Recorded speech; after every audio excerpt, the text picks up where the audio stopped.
کتنے درجے میں لکھا ہے، کیسی کمال کی حدیث ہوگی. اور پھر یہ اس رات کو ہمارا یہ بیٹھنا کتنی برکتوں والا ہوگا، یہ حدیث سن کر ہمیں پتہ چلے گا.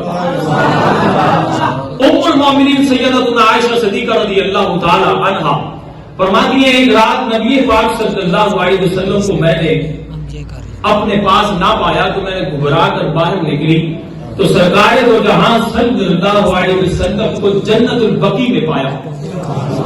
تو میرے آقا تو جہاں صلی اللہ علیہ وسلم تو دلوں کے حالات بھی جانتے ہیں. آپ نے فرمایا اے عائشہ تم کیا گمان کرتی ہو کہ اللہ اور اللہ کا رسول تم سے زیادتی کرے؟ تو فرمایا یا رسول اللہ نہیں، میں یہ سمجھی کہ آپ کسی اور زوجہ محترمہ کے ہاں چلے گئے ہوں گے. تو فرمایا اے عائشہ آج کی رات تمہیں پتہ ہے یہ کون سی رات ہے؟ تمہیں پتہ ہے یہ کون سی رات ہے؟ حضرت عائشہ کی دو حدیثیں ہیں. ایک حدیث کے اندر یہ لکھا حضرت عائشہ صدیقہ رضی اللہ تعالی عنہا نے فرمایا یا رسول اللہ بتائیں یہ کون سی رات ہے؟ فرمایا شعبان کی یہ 15ویں رات ہے.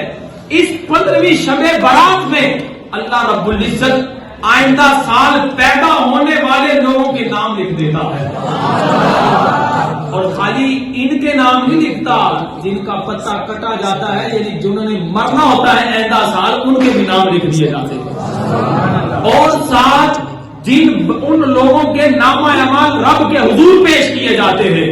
اور اس رات رب رزق کے فیصلے فرماتا ہے، رزق کو تقسیم کیا جاتا ہے. وہ بدبخت ہے جو آج بھی محروم ہے.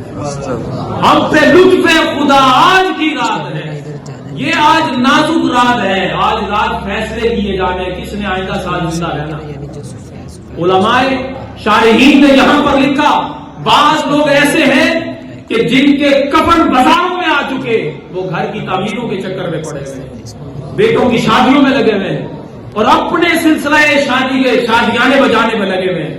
ان کو اللہ رب العزت کی فکر نہیں، نہ اس کو ذکر کی فکر، نہ اپنے گناہوں کی فکر، نہ اپنے معاملات کی فکر. بس یہی کر رہا ہے کہ دنیا کی دھن میں بدبخت ہے لیکن اس کا کفن بازار میں آ چکا ہے. گود کن کو گویا کہ کھٹک چکی ہے قبر تیار ہونے والی. غور کریں ہم کس بدمستی میں ہیں. یہ وہ رات ہے کہ جس میں نازک فیصلے ہونے ہیں. بندے کو آئندہ سال رزق کا فیصلہ، یہاں تک کہ علماء نے لکھا کہ اس رات حج جس نے آئندہ سال کرنا اس کا بھی نام لکھا جائے.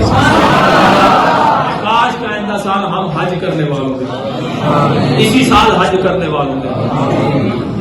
پھر حضرت عائشہ صدیقہ رضی اللہ تعالی عنہا سے میرے آقا علیہ الصلوۃ والسلام نے مخاطب ہو کر فرمایا ان اللہ عز وجل ينزل لیلۃ النصف من الشعبان الى السماء الدنیا. فرمایا عائشہ اللہ رب العزت اس رات اپنی شان کے مطابق آسمان دنیا پر جلوہ فرماتا ہے. ہائے ہائے ہائے، بندہ لینے والا ہو، رب آج کی رات تقسیم کرنے والا. بندے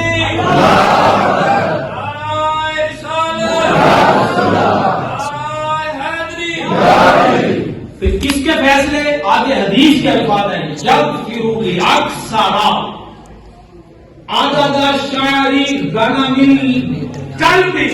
فرمایا اللہ اس رات بنی قلب کی بکریوں کے بالوں سے زیادہ لوگوں کی بخشش فرماتا ہے.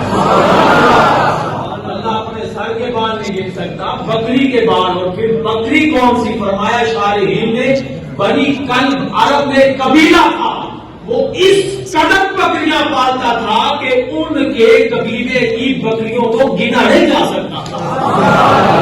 وہ آج رات بخشش کے پروانے سنائے جانے ہیں. وہ بدبخت ہے جو آج بھی محروم ہے. ہم پہ لطف خدا آج کی رات ہے. پوری محفل پہ چادر تنی نور کی، نور پھیلا ہوا. آواز بلند بولو، نور پھیلا ہوا. آج اللہ تعالیٰ تو بخشش کے پروانے سنائے گا. کتنے؟ فرمایا بنی قلب کی بکریوں کے بالوں سے بھی زیادہ رب بخشش کے پروانے سنائے گا. کوئی مانگے تو صحیح رب عطا فرمائے.